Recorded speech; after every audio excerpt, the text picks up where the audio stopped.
Do tell us a bit about your doctorate. Let's get on to the research.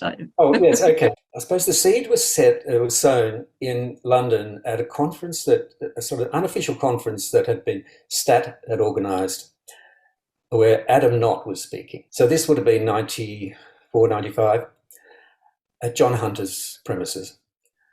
And it was all very social and enjoyable. And at the very end, Adam Knott said that the 1600-hour rule, to which we subscribed, or still do, was established by STAT after Alexander had died in order to allow for overseas students to get their visas to train to be Alexander teachers in London. And suddenly that just dawned on me, oh, you mean this wasn't Holy Writ from Alexander?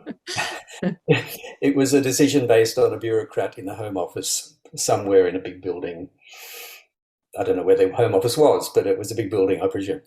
That our whole premise for teacher training was established according to this particular edict. And that just made me realise that we don't have to subscribe to that necessarily. If we could possibly even find better ways of teacher training, other than being bound by these timetables, then why not look for them, or even perhaps do some research into that. So that thought stayed dormant for a while until I got the opportunity to do the doctorate. And so I started to do some research then. And I interviewed 20 people by email. That was pre-Zoom. We couldn't do a conversation like this back then, that I knew of anyway. And so I set it up so that spread the word that I was interested in talking to people. And they were teachers, teacher trainers, trainees, anybody who was interested in contacting me. Please do so, and they could participate in this research. And that was all monitored by the university ethics committees and so forth. So that's how it pretty much started. And I was interested in their ideas about what could the future of Alexander Technique teacher training look like. So we based on some questions, found a methodology around that, based on John Dewey's work, who, of course, was a fan of Alexander. And some of the methodology was also looking at how Alexander might have gone about doing something like this. From the perspective that I thought in teacher training, in the system that we're familiar with, might be working out of habit, simply because we've been doing this for a while. Certainly since STAT set up the 1600-hour rule, which probably would have been the late 50s possibly. That's the equivalent of close to 50 years of doing something, and nobody had ever stopped to think, could we do it better? Well, maybe they had stopped to think, but then no research had been done in a formal basis to see how that could work. So that's what stirred my interest and kept me going, really. And so I completed that in 2007. And from that, I actually got some work at the university in research, educational research, as a research assistant. And since then, I'm still there doing editing work predominantly now. So I've got the combination of my Alexander work and academic editing, and my Alexander studio is 5 minutes away from my university desk. I just run backwards and forwards between them. It's worked out very well. It has worked out very well, yes. Okay. So obviously with COVID and the way communication has been changed for everybody really since that, and lots of other things besides obviously, but the teaching of the Alexander Technique and teacher education in the Alexander Technique has, I don't know, it's had to change in ways that we could never have foreseen. Exactly, and that's thrown up quite a few conflicts, I think, in the profession and differences of opinion. But it's also thrown up opportunities for reevaluating and change and rethinking and all the rest of it. For any researchers out there or aspiring researchers, have you got any thoughts or any messages, any things you'd like to pass on? Well, we're in a moment of disruption, and people will already be changing their structures. So the 1600-hour prescriptions, let's call them that, the timetabled rules, are up for grabs already. And so people will be, who teach trainers and their trainees, will be experiencing all sorts of new conditions. So I think it's an ideal opportunity we have now to formalise research around these changes, so that we can even just simply maybe begin by asking people, what have they noticed? How has it been advantageous or not to have these changes? What would they keep? What would they discard?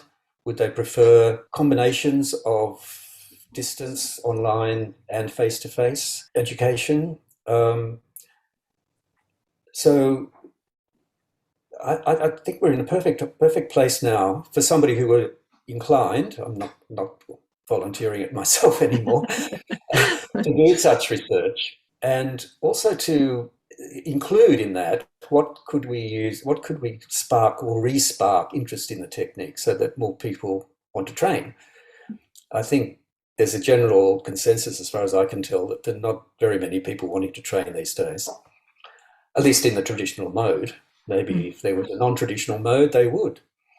If they could even have part of their education on Zoom and face-to-face in other parts. So finding combinations, flexible combinations of these things is what I've been hoping we could do, in fact, was my research was about, more flexibility. But now we're in this situation, I think it's a perfect opportunity to go for it. Okay. And what do you see as some of the stumbling blocks maybe to having that kind of more research-led approach to teacher education, or research-informed, let's say? Yes. Well, the first thought that comes is that we have traditions, and which I would call even habits, really. And a lot of that is around how the teacher trainers prefer to do their training systems. With all due respect, I was one of them, so I can talk like this. But we make money, hopefully, from having people turn up. Flexibility is less predictable. Incomes can be less predictable when things are more flexible. If we can insist that people turn up 3 or 4 hours a day, 4 days a week, we can monitor that, we can control it. So I think we need also then to allow the research would include teacher trainers, but I think it should include students, trainees, ordinary rank and file teachers, and in particular teachers who are no longer teaching or no longer teaching as much as they'd like to see what's upset them, maybe what got in their way, what would they prefer to be doing now, how could we support them even to do more work, what would they like to have seen in their own teacher training. I mean, in my research, and I was interviewing these people, and they were volunteering all sorts of things, not just in answer to my questions. So I became a bit of a confessor for some of them, I think. And a lot of what they told me didn't get into the thesis because it was sort of irrelevant to the research question. But they were talking about aspects of bullying in their training courses, some dissatisfaction around the relationships that they had with directors and so forth. That's dicey territory to be involved in, and it would need a concept like university research where you get that distance and that ethical component, rather than just stat in its wisdom, just interviewing people, because there isn't that protection of interviewees. Yeah. So I think that's another part of the research we'd have to do. It could be I keep thinking of universities, perhaps another doctoral student or two finding there a program that a course that they could do to engage in these questions. Mm. Or it could be consultants even, Mm. be paid to do that work. Yeah.